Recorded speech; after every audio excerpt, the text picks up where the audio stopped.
মাংস খাইতে পারো। আর যদি আপনি অন্যান্য ধর্মগুলো ভালোভাবে দেখেন, অনেকে আমিষ খেতে বারণ করেছে। এই দর্শনের ভিত্তিটা হলো এই যে আপনি প্রাণী হত্যা করবেন না, কারণ তাদের জীবন আছে, সে কারণে আমিষ খাওয়াটাও অন্যায়। আমি এর সাথে একমত। যদি কোনো মানুষ এই পৃথিবীতে মানুষ হত্যা না করে থাকে, সেখানে আমিই থাকবো সবার উপরে। সর্বজনীন ভ্রাতৃত্ব হিন্দু ধর্মে আছে যে সব প্রাণী আপনার ভাই। প্রত্যেক প্রাণী, হোক সে সাপ, পাখি অথবা পতঙ্গ। আমি আপনাদের একটা প্রশ্ন করছি যে কোন মানুষটা হাজার হাজার ভাইকে না মেরেও 5 মিনিটের জন্য বেঁচে থাকতে পারে? এখানে যারা মেডিকেল সায়েন্স পড়েছেন তারা ভালো বুঝতে পারবেন যে আপনারা যখন নিঃশ্বাস নেন তখন আপনার শরীরে প্রচুর ময়লা জীবাণু ঢুকে সেগুলোকে মেরে ফেলেন। তার অর্থ এই ধর্মে বাঁচার জন্য আপনার ভাইদের আপনি মেরে ফেলছেন।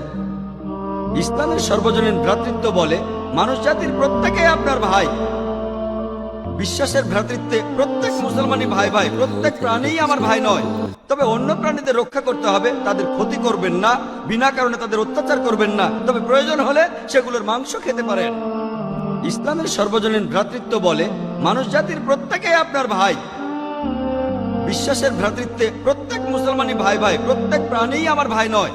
তবে অন্য প্রাণীদের রক্ষা করতে হবে, তাদের ক্ষতি করবেন না, বিনা কারণে তাদের অত্যাচার করবেন না, তবে প্রয়োজন হলে সেগুলোর মাংস খেতে পারেন। তাই যে দর্শন বলে আমিষ খাবার খাওয়া অন্যায়, কারণ এখানে আপনি প্রাণী হত্যা করছেন, বিজ্ঞান প্রমাণ করেছে। এমনকি গাছপালারও জীবন আছে, আপনারা জানেন। তাই এ কথা এখানে খাটছে না যে প্রাণী হত্যা করা অন্যায়। তাই এখন তারা যুক্তিটা পাল্টে বলল যে আচ্ছা, গাছেরও জীবন আছে, তবে তারা ব্যথা অনুভব করে না। তাই গাছ হত্যার চেয়ে প্রাণী হত্যা অনেক বড় অপরাধ। আর আজকের দিনে বিজ্ঞান উন্নত হয়েছে, আমরা জানি গাছও ব্যথা অনুভব করে, এমনকি গাছও কাঁদতে পারে, গাছেরও ভালো লাগতে পারে। তাই গাছ ব্যথা অনুভব করে না, এটা টিকলো না। এখানে ব্যাপারটা হলো যে গাছের কান্না মানুষ শুনতে পায় না, কারণ মানুষ কানে যে শব্দ শোনে সেটা সীমা 20 সাইকেল পার সেকেন্ড থেকে 20,000 সাইকেল পার সেকেন্ড। এই সীমার মধ্যে কিছু হলে মানুষ সেটা শুনতে পায়, এই সীমার নিচে বা উপরে মানুষ কিছু শুনতে পায় না। যেমন ধরুন, কেউ যদি ডগ হুইসেল বাজায়, ডগ হুইসেল জানেন, যেটাকে বলে সাইলেন্ট ডগ হুইসেল। যখন কেউ এই হুইসেল বাজায়, এটা সীমা হচ্ছে 20,000 সাইকেল পার সেকেন্ডের উপরে, 40,000 সাইকেল পার সেকেন্ডের নিচে। কুকুর 40,000 সাইকেল পার সেকেন্ড পর্যন্ত শুনতে পায়। তাই কেউ যদি হুইসেল বাজায়, কুকুর হুইসেলটা শুনতে পারে কিন্তু মানুষ শুনতে পায় না, এটাকে বলা হয় সাইলেন্ট ডগ হুইসেল। একইভাবে গাছপালার যে কান্নাকাটি আমরা মানুষরা কিছুই শুনতে পাই না, তবে গাছও কাঁদে, তারাও ব্যথা অনুভব করে। আমাদের একজন ভাই বললেন, যিনি বিষয়টা নিয়ে বেশ তর্ক করছিলেন, আর আমাকে বললেন, ভাই জাকির, আপনার কথা আমি মেনে নিলাম যে গাছপালারও জীবন আছে, তারাও ব্যথা অনুভব করে। তবে আপনি কি জানেন যে গাছের 2টো ইন্দ্রিয় কম আছে, তাদের 3টা ইন্দ্রিয় আছে। পশু পাখির ইন্দ্রিয় আছে 5টি। তাই গাছপালা হত্যার চেয়ে পশু হত্যা করা অনেক বড় অন্যায়।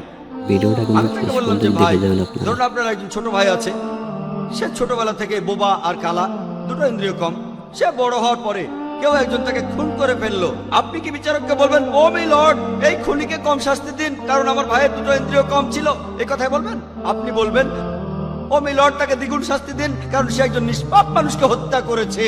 তাই ইসলামে এটা কোনো যুক্তি নয় যে 2টো বা 3টা ইন্দ্রিয়। পবিত্র কোরআনে সূরা বাকারার 168 নম্বর আয়াতে আছে, যে বৈধ খাদ্যবস্তু আছে তাহা তোমরা আহার করো।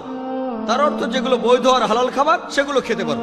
আর এ কারণে আপনারা দেখতে পাবেন যে গবাদি পশু, আল্লাহ সুবহানাহু ওয়া তাআলার ইচ্ছায় গবাদি পশু বংশ বিস্তার করে বেশ তাড়াতাড়ি, মানুষ এবং অন্যান্য পশুর তুলনায় বেশ তাড়াতাড়ি দ্রুত বংশ বিস্তার করে। যদি আপনার কথা মেনে নেই যে মানুষ কোনো গবাদি পশু খাবে না, তাহলে পৃথিবীতে গবাদি পশুর পরিমাণ অনেক বেড়ে যাবে, অনেক বাড়বে। আর বললেন গরু হত্যা করা, এ নিয়ে বই লিখেছেন মৌলানা আব্দুল করিম পারেক। গো হত্যা, গরু কোরবানি কে জন্য দায়ী? যদি ভালোভাবে দেখেন, যারা চামড়া নিয়ে ব্যবসা করে, গরুর চামড়া, মুসলিম অমুসলিম উভয়ই আছে, চামড়া, গরুর চামড়া, তারা এটা করে। তাই এটা থেকে যারা উপকার পাচ্ছে এই গোহত্যা থেকে, তাদের মধ্যে মুসলিমদের চেয়ে অমুসলিমরাই বেশি।